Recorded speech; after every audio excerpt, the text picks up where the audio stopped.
high-octane, fast-paced physical vehicle combat. The other one is more about melee combat. This one doesn't have too much hand-to-hand combat. But in this one, you are going to start off by capturing or upgrading your Magnum Opus. Your Magnum Opus is your signature vehicle. Sure. And at the start of the game, Max gets taken down by Scrotus and his henchmen, his war boys. Scabrous Scrotus is like a warlord around the Gastown area of this world. Totally evil, power-hungry, treacherous, and so on. So he leaves Max for dead, strips him of his famous interceptor, which, like, the fans will be distraught to hear. Yeah, I'm distraught hearing that right now. There you go. So it's part of the story. Loses the interceptor, left for dead.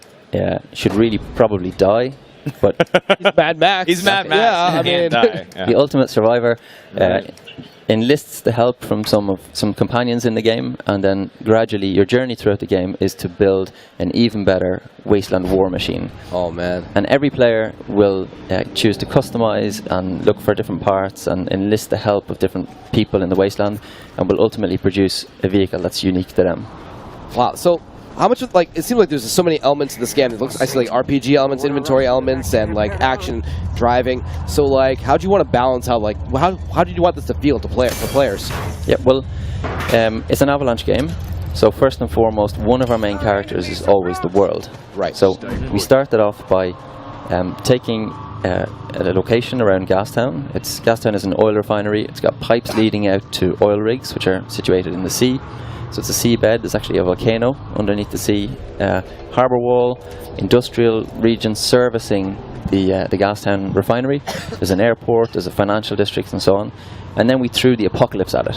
And we just teared it all down on concept, on paperwork. And that's really how we got, something that should feel authentic. Now, you won't see that when you jump into the game first. But if you pay attention, if you really spend time exploring, you'll see telltale signs all the time, like sewer entrances, signs of an old disused subway, churches, and so on. And if you really are prepared to invest, you'll uncover some of these lost treasures. That's great. I love that ability to just kind of go around and explore and just find these like hidden treasures and just like other events. Yeah, I was just gonna ask. So whenever you're playing the game, can you just, instead of, if you don't want to do the main quest, you don't want to do a side mission, can you just do whatever you want? Just go off into the desert. Absolutely. And survive? Yeah. So there are some areas that you will need to sort of punch through. There's a big gate, for example, in the harbour wall, and you'll need a special talon for your harpoon. Again, the trademark Avalanche harpoon. Sure. To pull it down. There's a little bit of gating just to make sure that you don't just race to the finish line too quickly. Sure. But you can. It's the Avalanche promise, right? If you see it, you should be able to go there. There's no backdrops, no level loading, nothing like that. Oh, this made a lot of people happy. Yeah, I am like Guaranteed. so psyched. Because that sold me. And if it was like, so I was gonna get it no matter what. But if I learned that it was linear or like story based completely or whatever, I still would have been excited. But now I get to actually explore this world that I saw when I was 7. That's really good news. So Soma, how long would you wait for Mad Max? Like, what kind of release date would you like tolerate? Just out of curiosity. 1 week. Okay. I'm just kidding. I'm kidding. No. At the end of the year, maybe. I don't know. But no. Whenever it's ready, actually. I have a copy in my back pocket here. Oh. Wait, you just go down to stage. I thought you had a code to give me. September 1st. Wow. Oh, that's coming up. Is it really September 1st? Yep.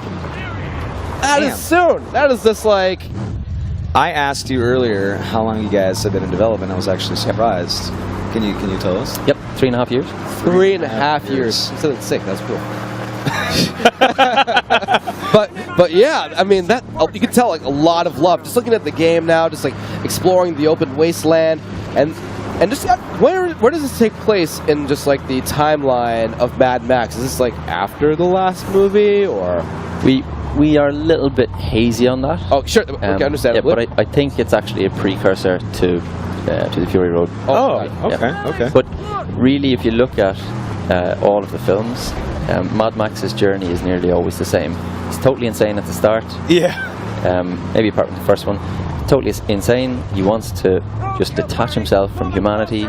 Every time he gets close to someone, they get ripped away from him. Yeah. Tragically.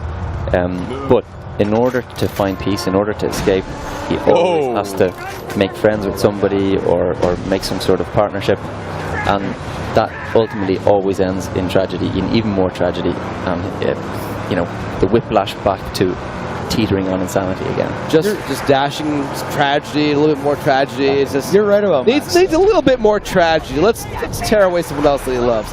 But That's funny about Max, because you're right. Max, he goes to these dark moments where he's all by himself for years, and then he finds people to hang out with for a little bit. You can see he smiles, maybe. He hangs out with a little kid, and he's starting to get his humanity back, and then he's like, actually, screw that. And he just goes off back into the desert and forgets about it.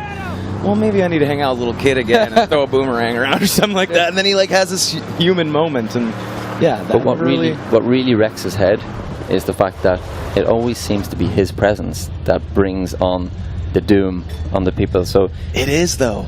It's his tragedy follows him. Where he goes, the action sequences follow. It's his, exactly. Where he goes, the action sequences follow. But that's the best way to put it. But like just looking at the footage, though, like. I mean, you know, you have an open world like this, just like the vehicles, just like the collisions, the battle with other, like, you know, like wasteland, like villains. It seems like so satisfying. So there's obviously vehicle combat is sort of one of the innovations. It's one of our key tenets, gameplay mechanics. But there's a whole bunch of weaponry that you can use when you're sitting in your magnum opus. You can customize it to look and feel. You know, you can add defenses against certain types of vehicles. You can upgrade the drivability and the stats. And you can't just max out everything, because that would give you an undrivable car. So you have to figure out, okay, well, what are these upgrades affecting? Do I have more traction? Do I have less power? Is the car too heavy because I put on a kick-ass ramming grille and so on? So you have to kind of decide, well, what vehicle do I want? Do I want a tank that's just going to plow through everything? Do I want something that's nimble, can survive over, you know, rocky terrain and so on? And then there's a whole array of weaponry that you can use from within the magnum opus. In our demo today, we show you obviously Max's iconic shotgun. Right. But there's also he has a sniper rifle at the back. Chum Bucket, his black finger mechanic, who's in the back of the magnum opus there that you can see now. He helps him by firing a bunch of different weapons, like the harpoon. He also mans what we call the Thunderpoon, unfortunately, Chris. That is awesome. Oh, yeah. The harpoon basically firing a thunderstick, a big incendiary explosive device. It's almost like a heat-seeking rocket launcher. You'll see... Thunderpoon? Yep. I love it. Hey, I got a question for you guys. So, if you guys were trying to survive in the apocalypse, what would be your weapon of choice? I'm throwing it out. I know it's left field. I just want to know. Curveball. I think it would probably be a bottle opener. I mean, you know, get thirsty, I guess. I mean, that's you get one weapon. One torture. Imagine you found a bottle of beer in the wasteland and you couldn't open it. The torture would kill me.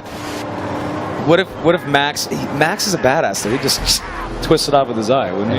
Yeah. I'd use a sock full of sand. That's what sock full of sand. Yeah, there's sand everywhere. You can always reload whenever you need. I was about to say something impractical like a tank. I never have enough fuel to actually like drive the thing around. And I think once I'm out, I'm done anyway. You're completely right. The reason why I asked that is I want to know what Max's weapons are in the game. Can you maybe lay out like maybe every single gun that's going to be in the game? Good call. Like maybe like a couple guns. No, he's right. We need all the weapons. I mean, it would be a great interview without it. Well, you got the sniper rifle. Obviously, his shotgun. You've also got the vehicle has this harpoon which can launch thundersticks.